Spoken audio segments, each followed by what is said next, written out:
ఇది కేవలం సమాచారంగా మాత్రమే భావించండి. వైద్య నిపుణులను సంప్రదించండి. Comorbid conditions like diabetes, hypertension, వీటికి even serious illnesses, life term illnesses like HIV, వీటికి క్యాన్సర్కి కనెక్షన్ ఉంటుందా? ఖచ్చితంగానండి. హెచ్ఐవి ఇన్ఫెక్షన్స్ మనం ప్రధానంగా చెప్పుకుంటే దే ఆర్ ఇమ్యూనోసప్రెస్డ్. మన బాడీలో కాన్స్టెంట్ ఇమ్యూన్ సర్వీలెన్స్ ఉంటుంది. ఇమ్యూన్ సప్రెషన్ అయిన వాళ్ళు, ఇమ్యూన్ బూస్ట్ అయిన వాళ్ళు. So boosting immunity factors will reduce cancer incidence. Suppressing immune factors like HIV, viral infections, they will have increased incidence of cancers. Okay. So డెఫినెట్గా HIV వాళ్ళకి we call them as AIDS defining malignancies అని కొన్ని ఉంటాయి. Cervical మెలిగ్నెన్సీస్ కానివ్వండి, lymphomas కానివ్వండి, లేకపోతే GI cancers కానివ్వండి, వాళ్ళల్లో ఎక్కువ వస్తాయి. ఓకే. యా, పాజిటివ్ ఉన్నవాళ్ళు. ఎందుకంటే immune suppression, chronic immune suppression ఎప్పుడు కూడా మనకి ఇన్ఫ్లమేషన్ బ్యాక్గ్రౌండ్ ఈజీగా సెట్ అయిపోతుంది for cancer. Yes, on grounds of that cancer will form. So inflammation is a serious marker అయితే. హెచ్ఎస్సిఆర్పియా? సిఆర్పి అంటే it's very non specific here అండి. ఆ క్రానిక్ ఇన్ఫ్లమేషన్ ఎక్కడైనా స్పెసిఫిక్ ఏరియాస్లో మనకి ఇన్ఫ్లమేషన్ సెట్ ఇన్ అయినప్పుడు, సర్విక్స్ ఉందనుకోండి, అక్కడ క్రానిక్ సర్వైజైటిస్ లాగా మనకు ఫామ్ అయింది, ఎక్కువ వాపు, ఎరిథీమా, ఇవన్నీ ఎక్కువ రోజులు క్రానిక్గా ఏళ్ల తరబడి ఉంటుంది. హెచ్పివి ఇన్ఫెక్షన్ ఏళ్ల తరబడి ఉంది, అప్పుడు క్యాన్సర్గా మార్పు చెందుతుంది. ఓకే. బట్ ఇన్ఫ్లమేషన్ అలా ఉన్నప్పుడు సిమ్టమ్స్ ఉంటాయా? ఇన్ఫ్లమేషన్కి కూడా మనకి బికాజ్ ఇన్ఫ్లమేషన్ ఇప్పుడు అబ్యూస్డ్, మిస్యూజ్డ్ వర్డ్ అండి.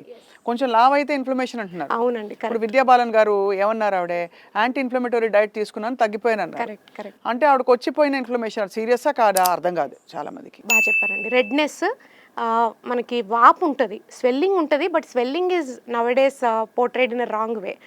అక్కడ లోకల్గా ఇప్పుడు మనకి దెబ్బ తగిలింది అనుకోండి, అక్కడ రెడ్నెస్ ఉంటుంది, వాపు ఉంటుంది, పెయిన్ ఉంటుంది. ఈ మూడు ఉండి లోకల్గా సెల్ డ్యామేజ్ జరిగినప్పుడు దాన్ని ఇన్ఫ్లమేషన్ అంటాము. అంతేగాని నార్మల్గా పేషెంట్ ఒబీస్ ఉన్నప్పుడు ఇన్ఫ్లమేషన్ అన్నాము. So it is being misused. So మొత్తానికి అయితే క్యాన్సర్ బారిన పడడానికి చాలా ర్యాండమ్ ఇన్సిడెంట్స్, ఈవెంట్సే కారణం.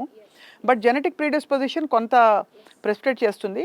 దాంతోపాటు లైఫ్ స్టైల్ అండ్ ఒక ఇర్రెగ్యులర్ జీవనంలో ఉన్న వాళ్ళకి ఇంకా మరింతగా తొందరగా వస్తుంది. 5 to 10% మాత్రమే జెనెటిక్ హెరిడిటరీగా వచ్చేవండి.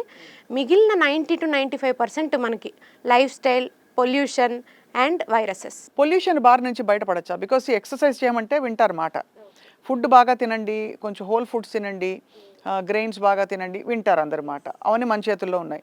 బాగా నిద్రపోండి, మన చేతుల్లో ఉంది నిద్ర. Pollution is not in our hands. What do we do? Correct. Pollution మనం పాలసీ మేకర్స్ చేతుల్లో ఉంటుంది.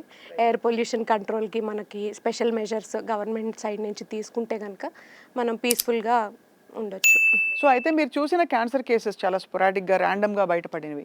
వర్ ఇన్ షాక్ అండి? ఏ స్టేజ్లో బయటపడ్డారు వాళ్ళు? జనరల్గా మనకి ఇలా ఇన్సిడెంటల్గా డిటెక్ట్ అయిన క్యాన్సర్స్ జస్ట్ లంప్తో వస్తారు.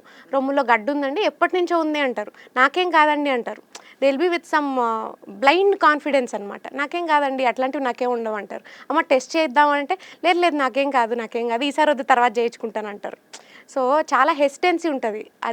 అది మనం ఓవర్కమ్ చేసి టెస్ట్లకి వరకు పుష్ చేయాల్సి ఉంటుంది చాలా మందికి.